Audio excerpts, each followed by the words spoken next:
Baroness Thatcher once again proved her value to the government this week with a timely intervention. She said that jewels given to her when she was crowned queen should not be worn by the wife of a mere prime minister. On receipt of this advice, Tory Central Office asked Baroness Thatcher if she would kindly consider having her mouth wired shut before taking a running jump into Lake Windermere. I'm sorry to disappoint you, but the answer is no. Politics, and following the government sex scandals which have developed since the beginning of this program, Tory Party Central Office have issued a rigid new restrictive dress code to all cabinet ministers. In accordance with the new guidelines, sex-proof clothing must be worn when meeting a member of the opposite sex or a member of the same sex or any animal larger than a gerbil that has contact on a popular newspaper. Moscow and the Russians had an unusual visitor this week. He wore warm clothes, but not warm enough for the Moscow winter. While inspecting the entire Russian army, it was noticed that he was showing even fewer signs of life than usual. Eventually, he froze solid. He was put away for the night in a frozen beetroot warehouse, and they thawed him out in the morning.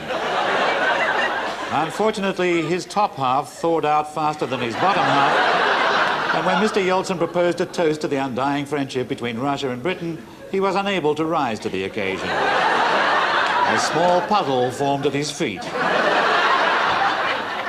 And now, time to access the interface of the global arts output. And in London, this is the #1 best-selling book. The author is Edwina Currie MP, and the book is called A Parliamentary Affair, a raunchy evocation of life behind the scenes in the Conservative Party, featuring thinly disguised portraits of Edwina's prominent colleagues. This program is first to announce that Edwina's book is already being filmed by Martin Scorsese. Put your hands over your children's eyes as we give you a sneak preview of the salacious cabinet meeting scene. While the Prime Minister is away in Russia, his ministers flagrantly flout his back-to-basics guidelines.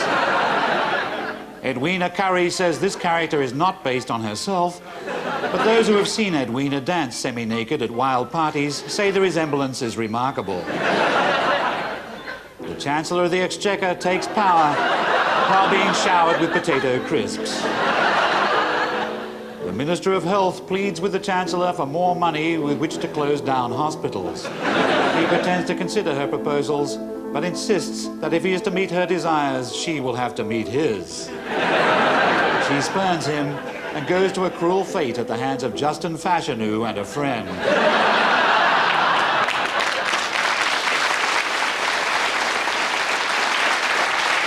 And that's the way the world was when we last looked. But who knows how it will look when we look again. Nobody can go alone down the information highway. We need a guide to filter us through the flood of photons in the fiber optic filament. And who better than our media-wise advisor for the week, the young man whose deadpan is already a living legend, Jack D.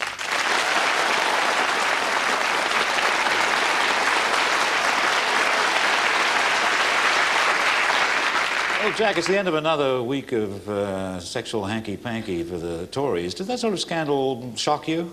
I thought you were going to say for yourself just then. Yeah, I mean, it does. It shocks me. I mean, I'm shocked that no one has resigned this week. I'm amazed.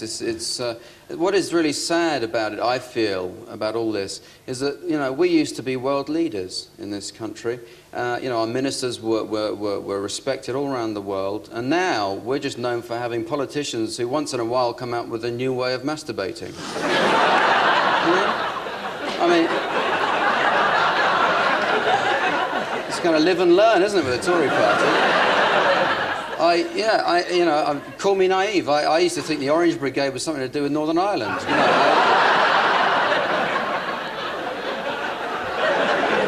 sort of puts a new tilt on that logo. You've been tangoed, doesn't it? You know,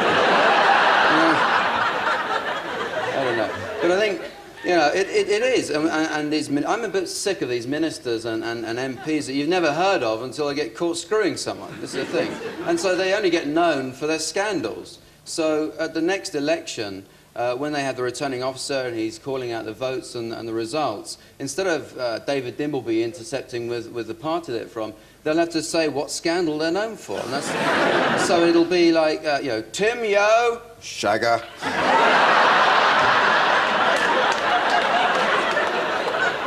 Ron Brown, knickers in pocket.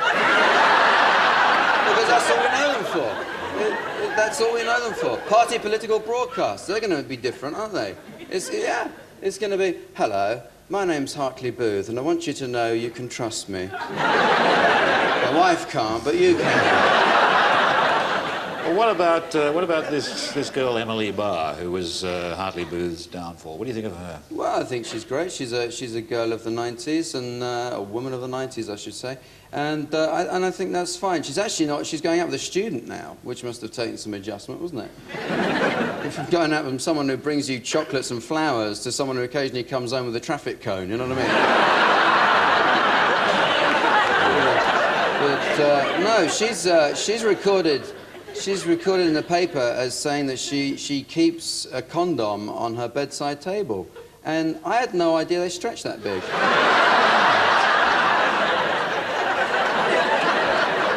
A really big, poignant story this week is about the skater Tonya Harding, who may or may not have organised the attack on Nancy Kerrigan. Do you think the press is fair to Tonya? Well, you know, my feeling on this is that basically it proves that some people just can't take a practical joke. It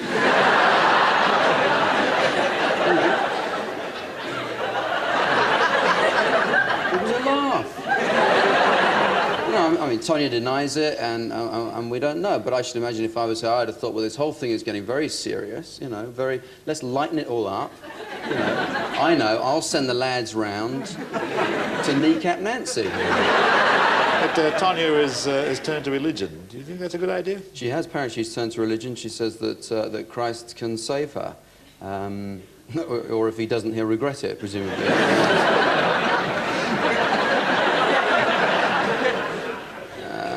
But no, I mean, you know, she won't work, of course, because I mean, Jesus hates ice skaters. That is one thing. It is. I've read the Bible. He doesn't mention them. It's true. At no point. Sermon on the Mount. At what point? When did he ever say, "Blessed are the ice skaters, for they shall inherit the rink"? You know. It's very ironic that a bodyguard was involved in this, because bodyguards are meant to be protecting people, not that they're clubbing them around the knees. Well, that's true. I mean, well, you think it's ironic. I'm not so surprised. I have this theory that bodyguards are actually the thickest people in the world. I'm particularly watching this thing on Australia with Prince Charles.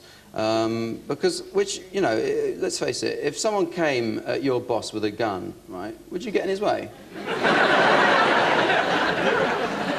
So where do you get bodyguards anyway? I mean, do you interview them? Would you say, what do you say? Do you expect, look, the point is, right, I really like being alive, right? And I want you to come around with me, so if someone tries to kill me, you jump in the way. How's that sound? Sounds great. You're just the man we're looking for. There was another attack on Charles out in New Zealand, and that time the attacker used a can of air freshener. What do you think of that? Well, yeah, this was a complete misunderstanding. I'm off down to that part of the world. I'm going to Melbourne Festival, so I'm kind of watching this carefully to see what the reactions are down there. But I misheard the whole thing. It was being reported apparently by an Australian, and I heard him say that someone had pointed his arsehole at the Prince and sprayed something at him. And I thought, well, that actually is quite a trip, you've got to admit. Well, the big story in the world of art is about Edvard Munch's famous painting that was stolen from the gallery in Oslo. You got any ideas about how to catch the thieves? Yeah, well, look at this. Here he is. This is the painting. I don't know. I saw that, and I thought that was... I actually thought that was Macaulay Culkin on acid.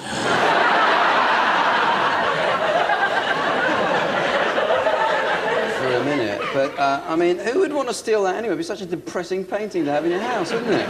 You'd be getting so depressed. He'd probably end up trying to top himself. But I think police, all they have to do is man the phones at Samaritans and wait for this guy to phone in. I'm so depressed. I've got this painting. It's doing my head in. for that piercing look behind the news, behind the news, behind the news. Thank you, Jack D.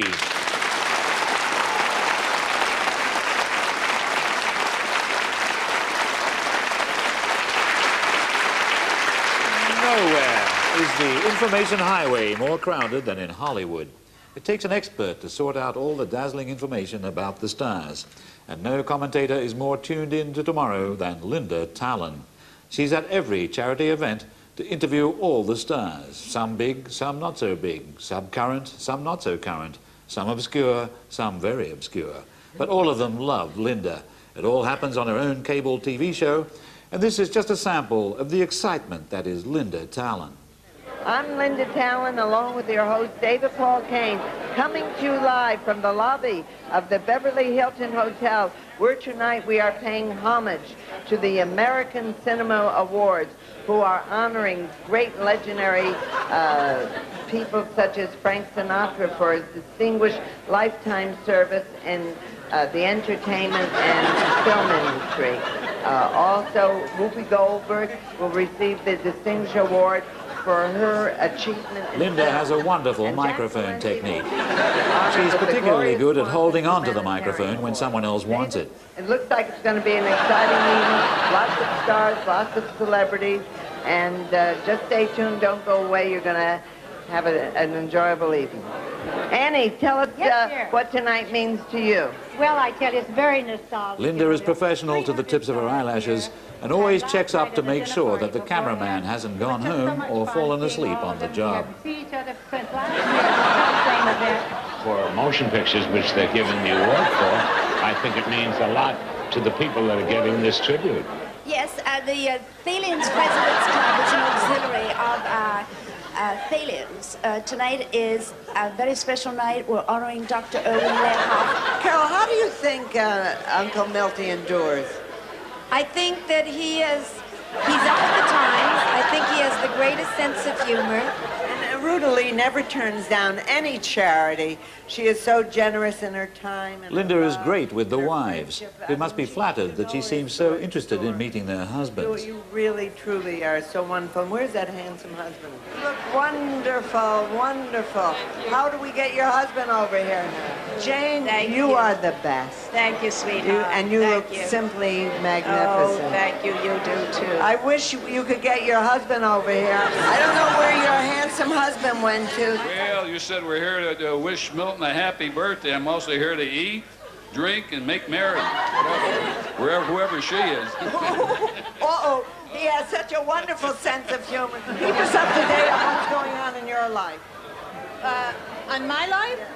Well, I am, you know, I just closed and lost in Yonkers, and I am working, and I shall work until the day I die. And you should. Oh, I Not die.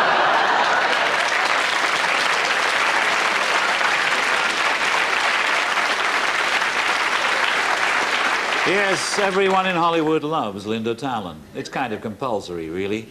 So we know you're going to love her too as we go by multi-track satellite through-link to Hollywood and say, "Can you hear me, Linda Tallen?" I certainly can. Good evening, Clive. It's such a pleasure to be on your wonderful show, and I thank you. Your interviewing technique is very distinctive, Linda. Is there a philosophy behind it? No, I'm just very natural. I do make mistakes, Clive, and you know, our show is not as professional as it should be. There are people who spend millions of dollars on productions, and if I make a mistake, I tell our marvelous director, Tony Campo, let it go. It's natural. It's human to err. You obviously enjoy an intimate rapport with the audience at home. You smile at the camera a lot. Are you out to spread sunshine? You know, when people stop me and they tell me how much they enjoy the program, I always thank them for watching. The other day I went to look at a house, and as I was leaving, a woman came in and she said, "Linda, I want you to know my husband watches you all the time." And I said, "Please thank him for watching, and I hope you will become a viewer." It's obvious you put a lot of thought into your clothes. Who designed that outfit you've got on now? Well, I wear classic clothes. This one is from Paris, but I try to wear classic clothes, and believe it or not, I can keep my clothes for years. They never go out of style. I'm not kidding. I must say you're looking very well. How do you stay so fit? I do my best. Stretch, stretch, stretch, and more stretch. You're very kind. I've been invited to your country many times, and I love America, but if I ever left America, I would live in your country, because you know I speak 9 languages. Really? All in English. All in English. I believe you actually did meet our Queen at one stage. Did you find you had a lot in common? Yes. Meeting her was awesome for me as an American, and growing up as a child. You read about kings, queens, prince, and princesses in fairy tales, but I find that the English people have great respect for the royal family, and I like that. Americans don't show too much respect for our president or vice president. They'll make some cursory remark, and it's not very pleasant. I know if you go to the United Kingdom, London, and there's a picture of the Queen in the loo, before you go, you bow and you do a curtsy. Have you met any other members of our royal family? Princess Margaret. And she was very spirited, very fun-loving, and very delightful. And I also had the pleasure of interviewing Prince Charles, maybe it was 10 years ago when he was in San Diego. He was in the Navy, and I found him not only charming, but he has a great sense of humor. Yeah. Have you ever met the Clintons? I met Hillary, yes. What do you think of her? Well, she's quite a lady. She reminds me very much of Rosalind Carter, and very interested in her husband's activities, and very much involved with doing good. Linda, what's the most revealing thing anyone's ever said when you've been interviewing them? I think it was Robert Wagner. He had just gotten through being interviewed by his daughter, who I think represented an English network. And when he came over to me, I said, Bob, what does a daughter ask her father? What kind of questions does a daughter ask her father? He said, well, they ask for money and this. And I told him how generous he was with his time and his friends. And he was just a delight. And he looked at me and he said, I think you're very beautiful. Linda, it's been an inspiration talking to you. Thank you very much. May I tell you, Clive, it has been such an honor for me to be on this show that I not only thank you, but I sincerely hope, and I hope that God showers his choicest blessings upon you and yours and all of your viewers. I sincerely and humbly pray. God bless you. Good night.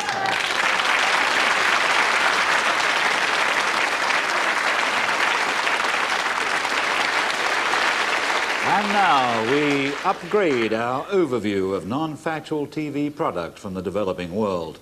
The BBC's El Dorado would have been a greater success if it had had more sand. In Egypt, they've got sand to burn. And you can see the result in the latest Egyptian soap opera, Psychiatric Clinic, which has the hot drama of a camel's breath, the sensual undertow of a mudflat on the Nile, and the explosive tension of a box of pressed dates. It's the heartwarming story of a psychiatrist who helps people with their mental problems. The budget is low, but the action is dynamic.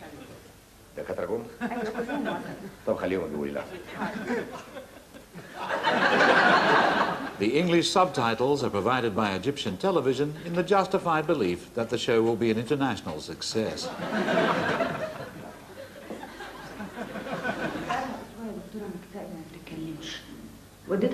Some of the subtitles linger for slow readers, and some flash on and off quickly for fast readers, so everyone is satisfied. امال جوزها فين؟ في السعودية بيشتغل هناك. ايه الحاجة دي؟ ضروري الأول تجاوبني على شوية أسئلة.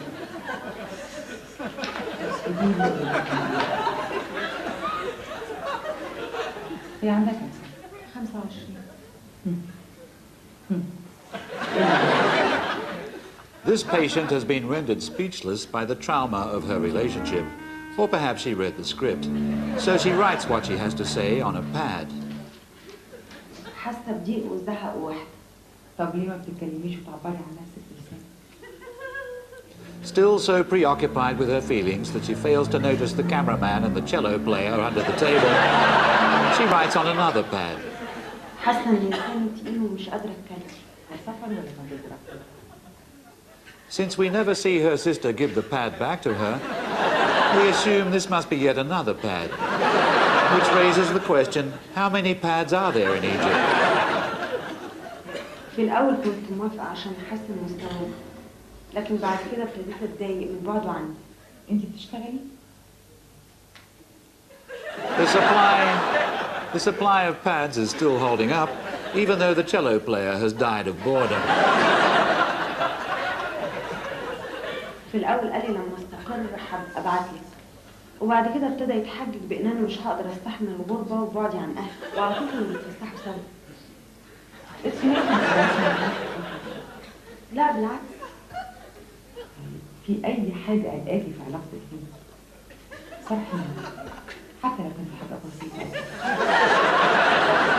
It is a trivial thing, but where are those pads coming from? Are there any left on the truck? Anyway, another recumbent cello player has now replaced the corpse of the previous one.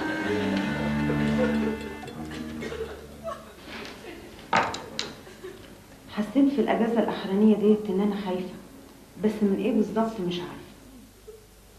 Sadly, this is the last pad available, without having more flown in from Libya, so the consultation is almost over. بس أنا ما بخلفش وهو بيحب الأطفال. While the question of what is that thing hanging from the ceiling still burns in the viewer's mind, the scene switches to the first doctor coming downstairs in order to say a line for which the subtitle is provided early for very slow readers.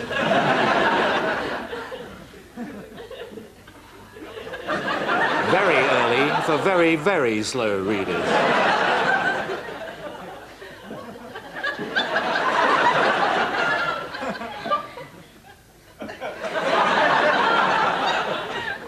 Very, very, very early for very, very, very slow readers. Very, very, very early for very, very, very, very slow readers.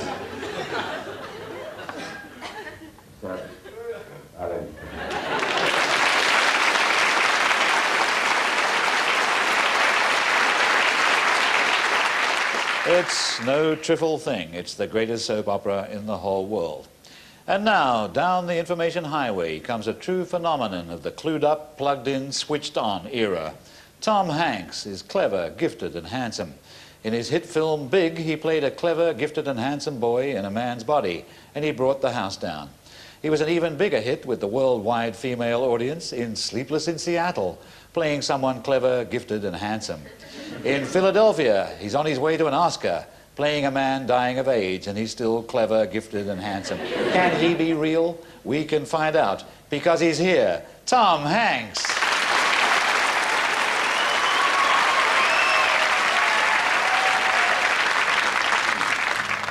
We've just been watching the very great Linda Tallen. I suppose you must see her in...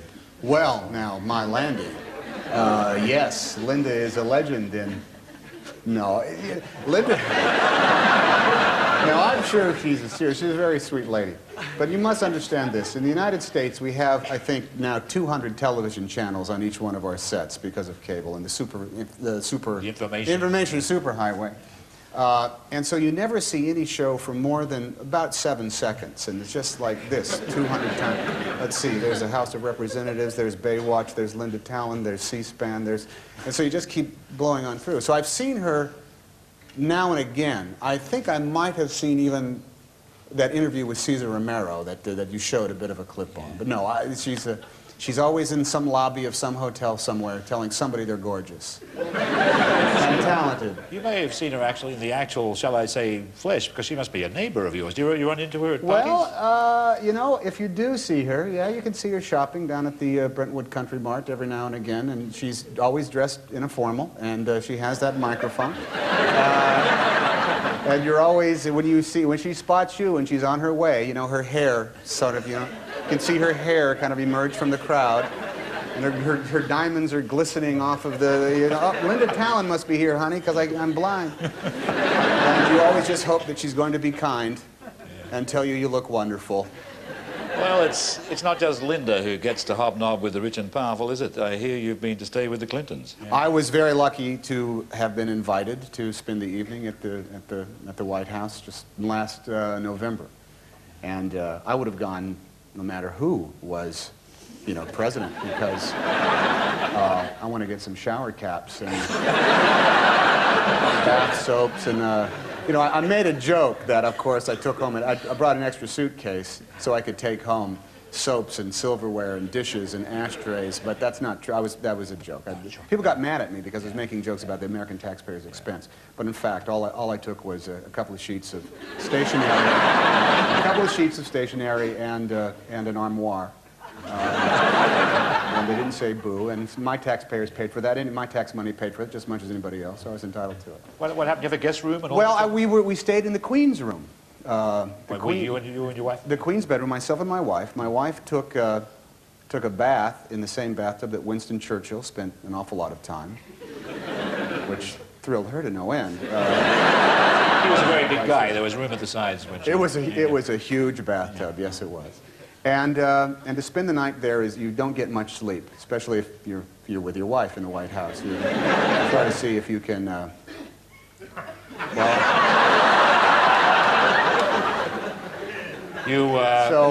boy, were we hungry at breakfast, Clive. We wolfed down sausages and pancakes. You thought, if not now, when? Well, exactly. We kept trying to bolt the door, but they don't allow that. But we didn't want the staff to come in on us, so we just scribbled a little note that said something like, you know, if you hear rockin', don't bother knocking. Kind of.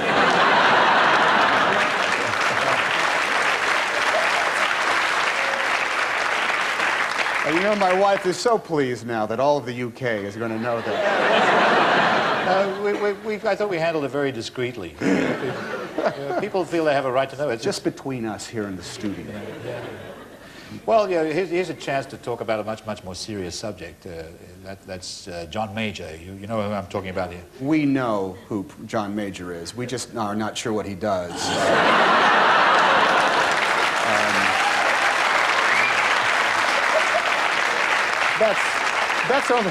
That's only because no American really knows how the English political system works. Do you have elections any damn time you please? Is that the way it works? Somebody's mad in the morning, an election is called for that afternoon, and he's either in or he's out. We can see, when the Houses of Parliament in session. And of course, we don't understand how that works either, because we all wonder, why are all these people at church? It's kind of a long and narrow thing, and shouldn't the guy in the robe and the wig be running stuff? But he doesn't do much. And don't they have desks? Why are they crammed into those benches like old grown men sitting sideways because there's no more room left? Why all the shouting? How come the Prime Minister has to keep getting up and down all the time? What's in that folder that he's carrying? Why does he always carry that with him up to that little podium? Why is there in the background? We truly... It's all a mystery, and if they're going to be sitting in pews like that, they should sing. I think that's... sing a song, so at least we'll be entertained. Speaking of which, psychiatric clinic, the Egyptian. Oh, that was a brilliant show, was it not? Well, the therapy is very, very important. I think that that therapist, the woman therapist, is blazing new trails in psychotherapy. You see how quickly she recommended antidepressants? It was like, see, you can't speak. Let me give you some pills to take to calm you down. Shoot, maybe I'll go there for treatment next time. But you actually live where the therapy comes from. I mean, World Therapy Headquarters is LA. A lot of people go to the, yes, a lot of people. And they talk about it all the time sometimes. Have I been to a shrink? Yeah. Me, no. I said that without hesitation. Well, I was a little depressed at one point, but the guy just said, "You're going to be all right. You're just sad. You'll be fine." But I know some people that brag about the fact that they've been going to, I've been going to the same shrink for 17 years. You think, really? Well, maybe you should change. you should switch and see if, maybe you should go to Egypt, because, you know, they're very quick with their psychotherapy there. Some people just need a friend to talk to. Yeah. And they want to pay a man in a leather chair $90 an hour as opposed to a woman in a leather skirt. But, you know, it's funny. That's a terrible joke that I just No, that's an made. excellent joke. I think we should keep that one in and embarrass you. I think it's excellent. Yeah. That's awesome. I'm just scoring points with my wife left and right here. Psychiatric Clinic is a wonderful show. Well, it's a terrible show. But then some TV shows are wonderful and terrible, aren't they? For example, you did The Love Boat, didn't you? I was in the Love Boat. I was on the Love Boat and, long before I should have been. The Love Boat. It's exciting and new. Come aboard, we're expecting you. I learned this just from doing one episode. The Love Boat is making another run. The Love Boat, offering something for everyone. Come on, Clive, set a course for adventure. Your mind on a new romance, 'cause love won't hurt anymore. The Love Boat. I was on the Love Boat. My head, my face was in that stupid little porthole at the beginning of the show. I played Gopher's fraternity brother in college, even though Gopher was easily 12 years older than I was. I was showing up because I was told to, and they were paying me, you know, a few $1,000s. And, you know, if you know me, Clive, I'll do anything for a few $1,000s. And, but no one had, I mean, I could have been a hockey player, I could have been anything. And they were, is Tom Hanks here? Yeah, yeah. Is he in makeup? Yeah, yeah. Well, is he in wardrobe? Has he been to wardrobe yet? Yeah, yeah. Well, where is he for crying? Right here. Oh, you're here? Oh, I'm sorry. Come right this way, Mr. Hanks. It was a surrealistic experience. Well, as it happens, I do know you well enough to know that you're not just handsome and nice and all that stuff. You also have a lot of integrity and adventurousness, and you've starred in a really unusual movie, Philadelphia, which is about to open here, and it's a brave achievement for everyone, and it's about a gay lawyer with AIDS. I'm telling you what you know, but the audience here is only just about to see it. We've got a clip of it. We're going to show it right now.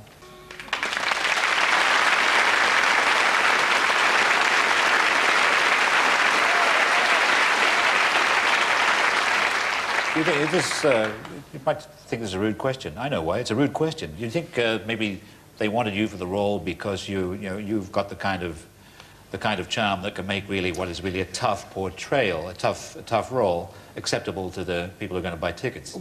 Yeah, I would say so. That's not an unfair. I'm pretty show business savvy, I'd like to think, and I'd like to think that. And nobody fears me. Nobody loathes me or my screen persona, and I think that was important for the role. I think that was important for the movie. I think that as long as you present it in, with integrity and you're still doing the real story, I think the audience might just follow me anywhere, and particularly on this kind of turf. So at the same time, I felt lucky to have the job.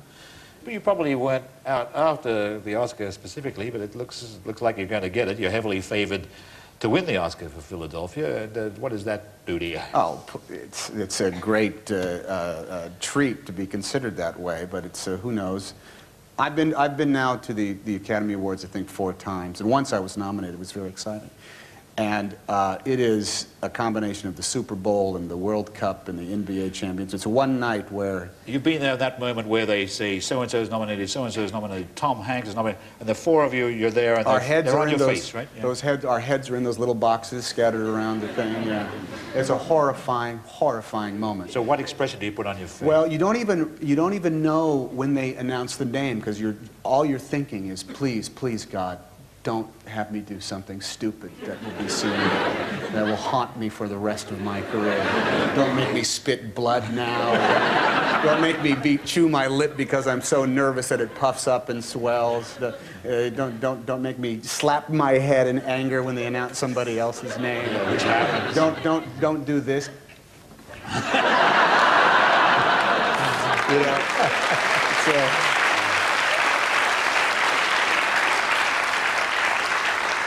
So that's why they're all such good losers, because they're incredibly good losers. They don't even know what's going on. They're blocking out all sense and sound. The Oscar ceremony must be a great place to meet the stars who, how shall I put this, have been around the block a few times, who are the older stars. You right? mean the legends of the silver Legends screen. of the silver screen, yeah. The wearers of the furs. The first time I went, it was actually at the Board of Governors dance, which is held after the ceremony.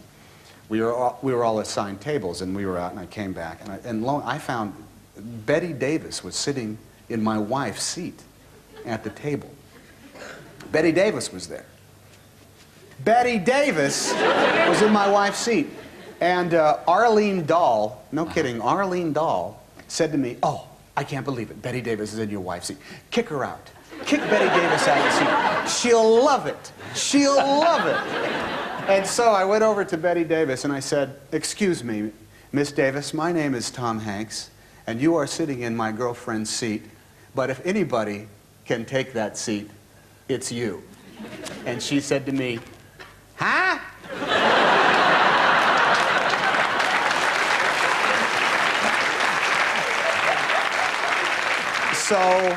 So I said, "Miss Davis, my name is Tom Hanks, and you are sitting in my girlfriend's seat. But if anybody can sit in my girlfriend's seat, it's you." And she said, "What?"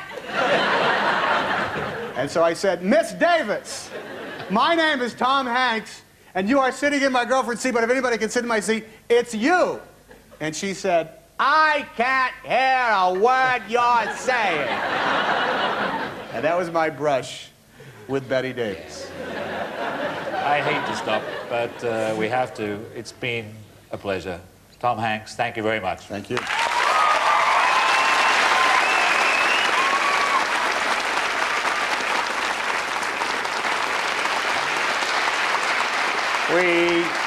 We have to stop there owing to a sudden breakthrough in interactive television.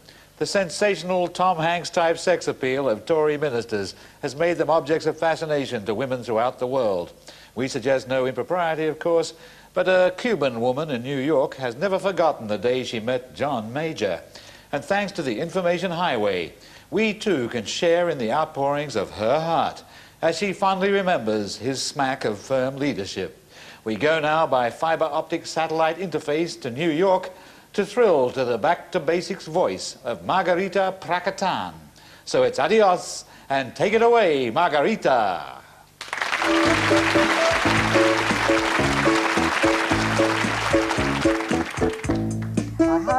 My share of life, ups and downs, but fading time.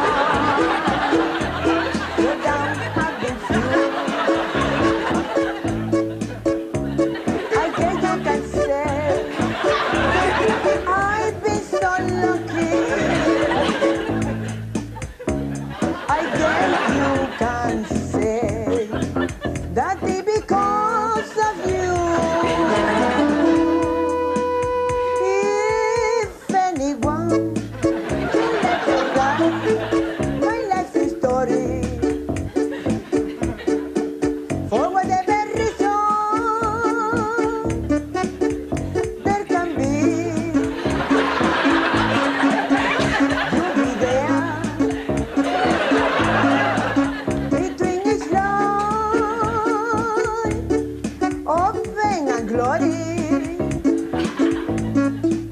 you are the best